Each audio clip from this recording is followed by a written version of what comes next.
Zoe Lee is a fascinating character. Since her introduction, we've seen her shine in a lot of ways, from being Kitty Noir to her most recently being an incredible friend to Sabrina in Daddy Cop. But I wish Zoe didn't exist. It's been apparent since her introduction that Zoe was intended to be the good Chloe, and it's become even more clear over time that she's entirely replaced her. Not only as the holder of the Be Miraculous, but with the way she and Chloe have swapped places in Paris and New York, and the new relationship she's forging with Sabrina.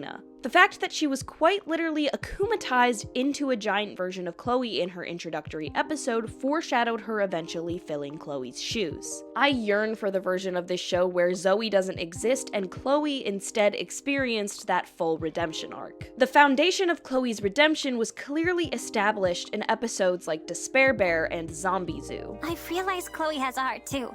She just doesn't know how to use it. Having Chloe come to terms with the bad she's done, as we see her starting to do in seasons 2 and 3, as well as rebuilding her relationship with Sabrina into a proper friendship, would have been a great way to handle her character. Instead, season 4 and beyond tell us almost explicitly that Chloe is just a bad person inherently, and she's never going to change, despite the fact that she is a 14-year-old girl. I think it could have been such a compelling character arc for Chloe to start off as this mean, spoiled brat that doesn't really understand how to make friends, and gradually make her way into Marinette's friend group through accounting for her mistakes. Kids can say and do some really stupid things, and with her rampant mommy issues and enabling behavior from her father, it's hard to entirely blame the girl for acting out. Teaching kids that some people, especially children, are destined to be bad people because that's just how they are is a devastating message. Daddy Cop also alludes to the fact that Zoe was kind of a bad person and did bad things in New York. If she can change and be part of Marinette's friend group, why couldn't Chloe be given that same opportunity? I also think it would have been so cool to have Chloe exploring her sense of self and possibly finding a style that more closely resembles Zoe. Like, Chloe with dyed hair would have gone so hard. It's quite clear that the writers had very different ideas of where they wanted to take Chloe as a character, and ultimately her #1 hater and creator of the show, Thomas Astruc, decided that she was an irredeemable monster. It's not even remotely subtle that Zoe was created to replace Chloe, and now that we're in season 6, it appears that swap is finally complete. Now that Zoe does exist, I do really enjoy her, but I